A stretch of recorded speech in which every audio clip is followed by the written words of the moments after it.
Welcome to the first episode of the Mid-Plains Community College Podcast, celebrating the best of our rural community college through the voices that help us transform the future in our 18-county service area.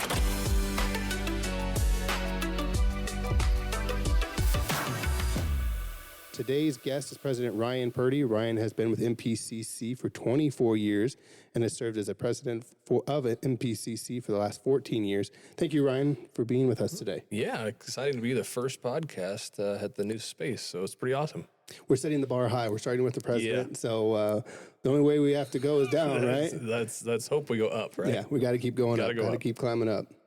So we talk about how you got here. How did you get into your role? But I think it started for you at a very young age. So talk a little bit about how, when you were younger, how that kind of helped you build those leadership skills and kind of help the drive you to get to where you are today. Yeah, I grew up on a farm, central Nebraska, and just kind of have that farm kid mentality, work ethic. And so, really took advantage of everything and all the opportunities that were put in front of me.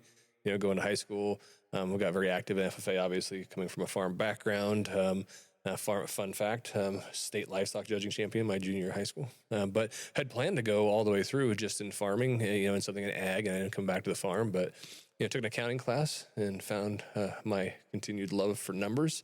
And I went to college looking actually maybe at actuarial science, something in math, and moved on to accounting after a tough start to college in the math major. But went into accounting and did that for a couple of years. And then the director of business office came open. And so I took a shot at that when I was, 24 years old, and have changed positions a lot, but haven't changed my employer. So yeah, half my life now I've been at Mid-Plains Community College. You got your bachelor's degree from Nebraska Wesleyan University, and then you were working on your Chadron State College degree, your MBA from Chadron State College.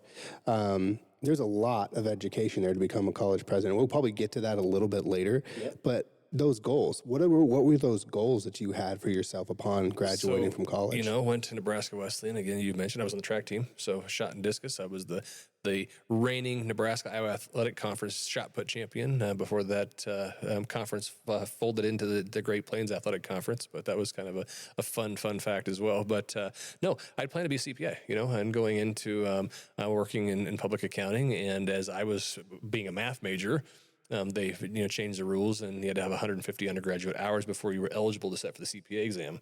Well, guess what? I decided to get married early, so between junior and senior year of college, got married, got out of there with 126 hours, went and worked public accounting for 2.5 years.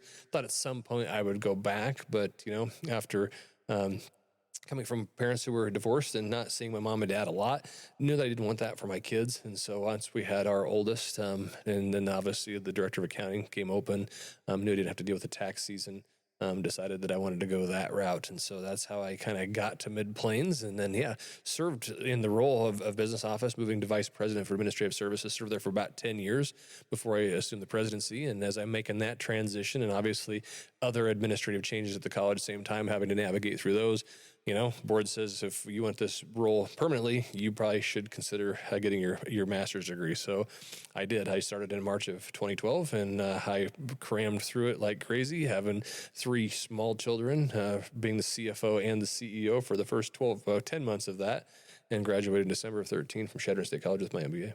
So talk a little bit about that. You mentioned it, but what were some of those successes and challenges you faced going through that, raising a family, pursuing a higher degree, getting your MBA, and taking over the interim role? And then obviously in a very short period of time, they removed the interim tag, you become president. So what were some of those challenges during that time frame? I think one of the benefits of doing it was that I'd been here for 10 years, so I knew the faculty, I knew the staff, I knew the board. And so that really made the transition pretty easy. Again, I'm a farm kid, strong work ethic, and build relationships really easy. And so, for me to go out beyond kind of my comfort zone a little bit and start to network with more of the state leaders and the ACCT, the American Community College Trustees, and that group, and the chambers and the local leaders, I think came pretty easy once I realized that was the kind of the focus that I needed to take. But challenges, obviously, again, coming not from an academic background, so I wasn't a teacher.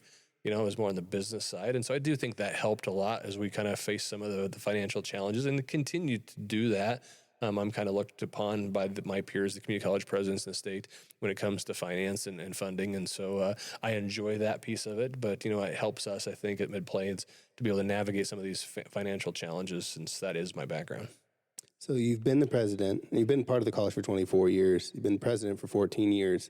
There's a lot of changes you have seen, and I can talk about numerous changes because I came to North Platte and spent time on the McCook campus a lot growing up in smack dab between both campuses. There's been a lot of development over the last decade and a half. Yeah, I think community colleges kind of were, maybe the second thought, as people go into college. And so we're trying to help, be the first choice.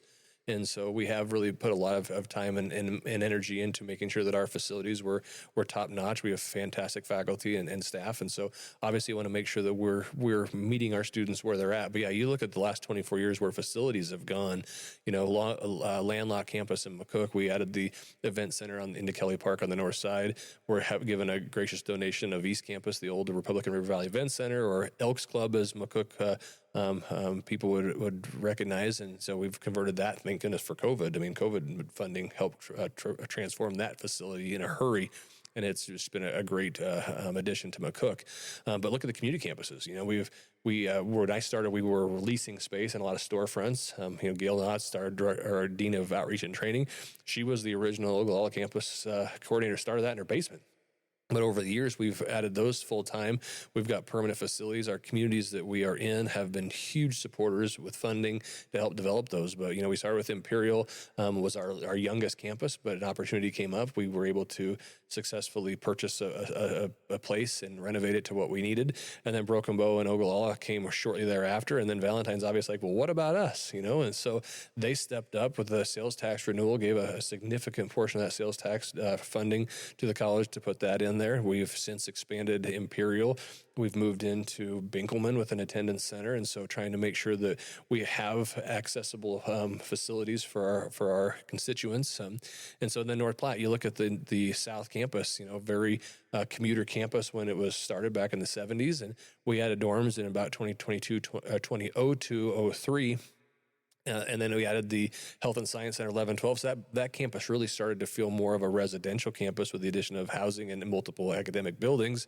Obviously, as we continued to campus planning and have to fix some infrastructure, really turned that on its head and moved that parking lot and added the pavilion, but created that campus that's a lot more safe. Students don't have to worry about navigating through traffic between buildings. And so it really has transformed that piece. North Campus, obviously, we just finished our new electrical technology building and have plans for some additional student housing. We've added athletic teams in the last 20 years. We've added softball in North Platte. We added rodeo. We had our first world college champion in the bull riding here last June. But looking for ways to attract more students locally, we've added men's and women's golf in North Platte, considering golf in McCook and men's and women's wrestling in North Platte. But again, looking at what sports our local high schools are excelling at, what's growing within the community college ranks, trying to figure out how more kids we can get them, attract them to stay home. So currently, those are a lot of the successes here, but there's a lot of challenges as well involved with community colleges and just colleges in general nationwide here in the United States. What are some of those challenges that we face here? Well, obviously, where we're at, west of Kearney, we're in a declining population. And so you look at the number of our students that come to Mid-Plains and community college really across the state. And about 80% of those students actually start at their local community college, and the other 20% might be out of area in state, and then some international. Obviously, the more athletic teams a school has, the more international attraction they'll have. But that's the big challenge is that declining population. But then also looking at what are their options beyond the community college. And again, west of Kearney, you have Mid-Plains, Western, and Chadron. So trying to figure out how we can create those partnerships with the four-year schools. But again, retaining our students here. We don't want our students to leave because the chance of them coming back are less and less. So that's a challenge. Obviously, with this past fall, we did free dual credit. Mm-hmm. Saw 30+% increase in dual enrollment in our service area. Our saturation rate went from the low 30s to the low 40s, which is huge. It just gives those students a head start. It gives them confidence they can excel at the community college or even at a four-year school. And so going to now look for ways to really get them to matriculate to us once they graduate from high school to finish their degree. So again, it's about saving our students time, money, but obviously we want to attract and keep the best and the brightest home to take over the businesses, to create new businesses, and help just build a stronger Western Nebraska. So I want to go back to the dual credit early entry piece a little bit, because we did offer classes for $46 per credit hour. And then this year is the first year that we decided to go free and offer for free. And we've seen a big boost in students taking advantage of that. What went into that decision? Where did that start? And, how did you get through that process? Yeah, it was a difficult decision because we weren't the first one to do it, but you see that trend kind of move across the country. And what we were starting to see was our students that were local were starting to pick up on that and go to other schools outside the service area. Well, once they get their feet wet there, we know that they're going to start to leave. And so we felt it was our duty as our service area to make sure that we're taking care of our students. We are boots on the ground. We're local. We can provide them the best service and give them the best opportunity for success. And so we really just had to really bite the bullet and say, we're going to do this. We're going to take care of our schools and our service area, and we're going to offer free dual credit to those high school, I shouldn't say just seniors, because we have freshmen, sophomores, juniors, and your seniors taking it. They can be public school, private school, home school, doesn't matter. We want to meet them where they're at, offer them educational opportunities that they couldn't get elsewhere. So going back to the college and how things have changed, and maybe the possible addition of athletic programs and stuff like that, what does that process look like? We're talking about maybe potentially moving or adding women's golf in McCook. You talked about men's and women's wrestling here in North Platte. I know there's always a process to everything, and how the college gets that message out to the community. What is that process like? Where do you start and when you go into adding athletics? Well, you wish you could just snap your fingers and boom, they were here. But no, it does. First off, you have to look at the region. We are Region 9, so we're Colorado, Wyoming, Nebraska. What other Region 9 schools are participating in what sports? And so that's got to be first and foremost a part of the decision making. Once we see what potential competition looks like, then you have to ask the NJCAA to inform them that you want to add it. But then you got to look back and say, okay, if we do add this, do we have student housing? Do we have the right mix of courses? Do we have the capacity in certain programs? And you have to take that all into consideration before you move that needle. Then obviously you got to find budget. You got to find supporters and boosters, because students at community colleges, we offer some room and board, but it's not a lot. But we do, we can cover some of the tuition and fees. But again, it's about retaining students in our service area, and again, looking not only Region 9, but what's our high schools doing. And we know, baseball is one that we've been asked a lot. We need to start baseball in North Platte.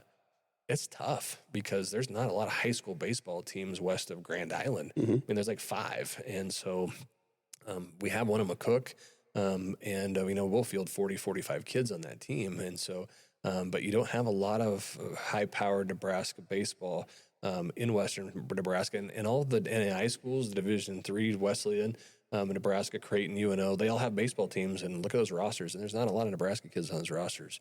And so we got to take that into consideration as well. But men's, women's, or boys and girls wrestling in high school, men's, women's in college, that's an exploding sport, both at the collegiate level and at the high school level. And we know we've had some fantastic finishers in our service area, and we want to find another opportunity to bring them home, much like we have with rodeo, and some of our recent signings are coming from this service area. So getting back to kind of the college, we talked about enrollment and increasing on the dual credit early entry piece.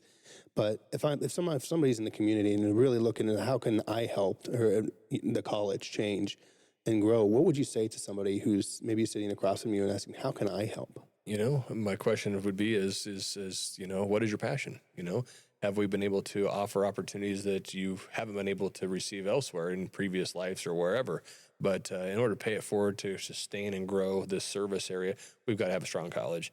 And again, outside of Western Nebraska, there's not a whole lot of us out here. And so if you want to take care of your community, get involved in your nonprofits, get involved with the college, consider a sponsorship scholarship. But business is a big one. We get a lot of businesses that'll say we need more graduates. Well, those employers need to be in the schools and the colleges, building relationships with our faculty as well, and building relationships with students. In a lot of cases, especially in the trades, those students probably have a job before they set foot as a freshman or first-year student on our campus. And so you've also got to start networking with the high schools to say who wants to go in these areas and find students and sponsor them and really get your hooks in them early, because a lot of cases you can't wait till April, May of their graduating year and say, I want 5 of your HVAC technicians, because guess what? they've all had jobs, again, probably since they started the program. So it's about relationships. Where does the college go from here? So in your mind, you've been in the college for 24 years. Where does the college go in the next decade? Yeah, we got to look for those programs that may not exist right now, and it really we got to canvas the our area. There's certain areas that have more manufacturing than others, some that have more ag than others, but we've got to make sure that we are meeting the employer's needs.